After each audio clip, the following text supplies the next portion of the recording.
Bienvenue sur le Path of Faith, où nous nous aventurerons dans un voyage de découverte spirituelle, guidé par la foi et la sagesse de Jésus-Christ.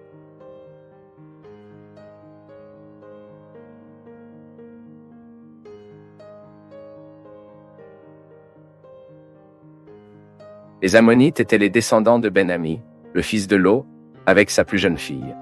Le peuple ammonite a été arrêté des Israélites. Cette parenté était due au fait que le Lot est le neveu d'Abraham, le grand patriarche du peuple d'Israël. Et dans cette vidéo, vous découvrirez qui étaient les Ammonites dans la Bible et comprennent ce que la participation de ces gens était dans l'histoire de l'Ancien Testament. Après le départ de l'Égypte, la Bible dit qu'Israël a reçu l'ordre divin de traiter les Ammonites avec pitié. Dans le chapitre 2 de Deutéronome, les versets 18 et 19, le texte biblique dit que les Ammonites ont envahi et occupé le territoire des Anzumines, ce que les Ammonites ont appelé les Rephaims, qui avaient habité cette région dans le passé. Ce territoire était au nord-est de Moab, situé entre les rivières Arnon et Jabbok. Les Ammonites et les Moabites étaient frères, car Moab était l'autre fils de Lot. Ordonnant de ne pas attaquer les Ammonites, les textes bibliques révèlent que ces personnes sont souvent un problème pour les Israélites. À plusieurs reprises, ils semblent associés à d'autres nations par opposition au peuple de Dieu. Par conséquent, dans la Bible, les Ammonites sont décrits à plusieurs reprises comme des ennemis des Israélites malgré leur parenté. Ensuite, à la suite des ordres du Seigneur, le peuple d'Israël n'a pas lutté contre les Ammonites à l'époque de l'Exode. Mais les Ammonites, ainsi que les Moabites, ont démontré le mépris des Israélites lorsqu'ils ont tiré dans le désert.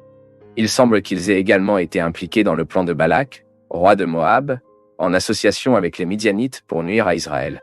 Ils ont embauché Balaam pour maudire les Israélites. Et pour tout cela, les Ammonites ont été condamnés à ne pas entrer dans la congrégation d'Israël à la 10e génération.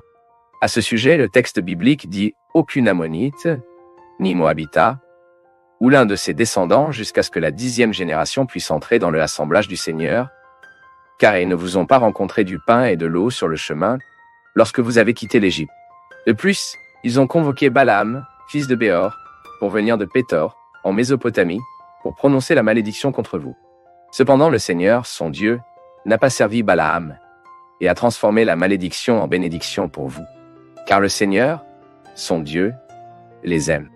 Ne faites pas de traité d'amitié avec eux pendant que vous vivez. À l'époque des juges d'Israël, les Ammonites se sont combinés avec les Amalékites et les Moabites dans le but de soumettre le peuple d'Israël.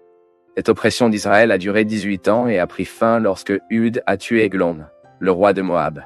Peu de temps plus tard, encore une fois, les Israélites ont péché contre Dieu. Ils ont commencé à adorer d'autres dieux, y compris les divinités d'Ammonites, et ont abandonné le Seigneur. Ensuite, les Ammonites ont traversé le Jordanie et ont envahi le territoire des Israélites, leur apportant une grande angoisse. Et cette oppression étrangère à propos d'Israël, cela a pris fin lorsque Dieu a élevé Jéphé en tant que libérateur. Et l'histoire des Ammonites en tant qu'opposants au peuple de Dieu s'est poursuivie pendant la monarchie en Israël. Peu de temps après que le roi d'Israël a été oint, Saül a vaincu et expulsé les Ammonites qui, sous la direction de Na, avaient entouré Jab de Lyd. Plus tard, il est également cité dans la Bible comme ayant été un ami de David. Et peut-être que cette amitié est née à l'époque où David a dû fuir le roi Saül. Mais après la mort de Nas, son fils Hanun a pris le pouvoir et a rejeté la bonté du roi David. Il a insulté les serviteurs de David et a finalement déclaré la guerre aux Israélites, recrutant des milliers de guerriers syriens. Cependant, les Ammonites ont été vaincus lorsque David a envoyé des armées sur eux sous la direction de Joab et Abisai. Et puis les Israélites ont également capturé la capitale de l'Ammonite Rabba. Mais il semble que même ainsi, certaines Ammonites sont restées amies du roi David, y compris l'un de ses hommes courageux, appelé Zélek. C'était une Ammonite. Et quand David a dû fuir Absalom, l'autre fils de Né l'a rejoint. Plus tard, le roi Salomon s'est impliqué avec les femmes ammonitanes.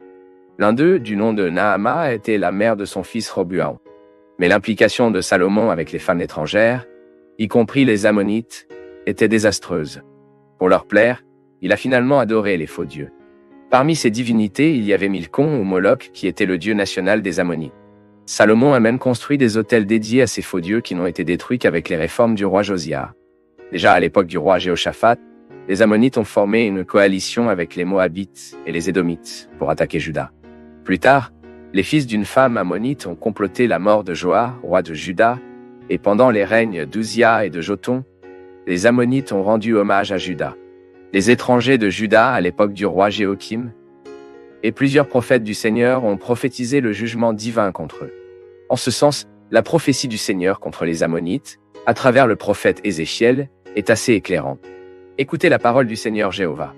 Ainsi, dit le Seigneur Jéhovah, depuis que vous avez dit « Ha ha » à propos de mon sanctuaire, quand il a été profané sur la terre d'Israël, quand il a été en proie à la maison de Juda, quand il est allé en captivité, et ils établiront leurs pas en vous et iront leurs habitations en vous.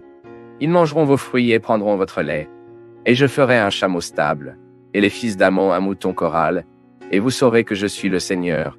Car ainsi dit le Seigneur Jéhovah, vu comme il avait ses mains, et patte avec ses pieds, et se réjouit avec son cœur dans toute votre méchance aux nations, et je te déchirerai parmi les peuples, et je vous détruirai de la terre, et je finirai avec vous. Et même après la période de captivité babylonienne, les Ammonites sont restés un problème pour les Juifs. L'opposition continue de l'Ammonite est évidente dans le Sanballat et les Tobias tentent d'empêcher les Néméas de reconstruire les murs de Jérusalem. Tobias, à l'époque, était le gouverneur d'Ammon. Même à l'époque d'Ezra et de Néméa, le peuple juif a commis des mariages mitigés avec des femmes ammonites. Et cette pratique a été durement désapprouvée. Ensuite, les Ammonites ont continué à exister au moins jusqu'au IIe siècle avant le Christ. Certains chercheurs pensent que même la maison de Tobias a continué à gouverner Ammon pendant une grande partie de ce temps. Ils apparaissent dans certaines inscriptions de cette période et sont cités dans les œuvres apocryphes. On dit que Judas Maccabeu, par exemple, a dû attaquer une forte armée d'Ammonites.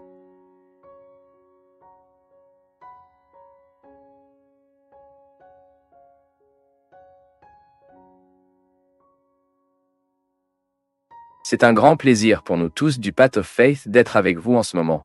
Veuillez partager vos impressions sur le sujet d'aujourd'hui dans les commentaires, soutenez-nous en aimant la vidéo et aidez à la diffuser en l'envoyant à vos amis.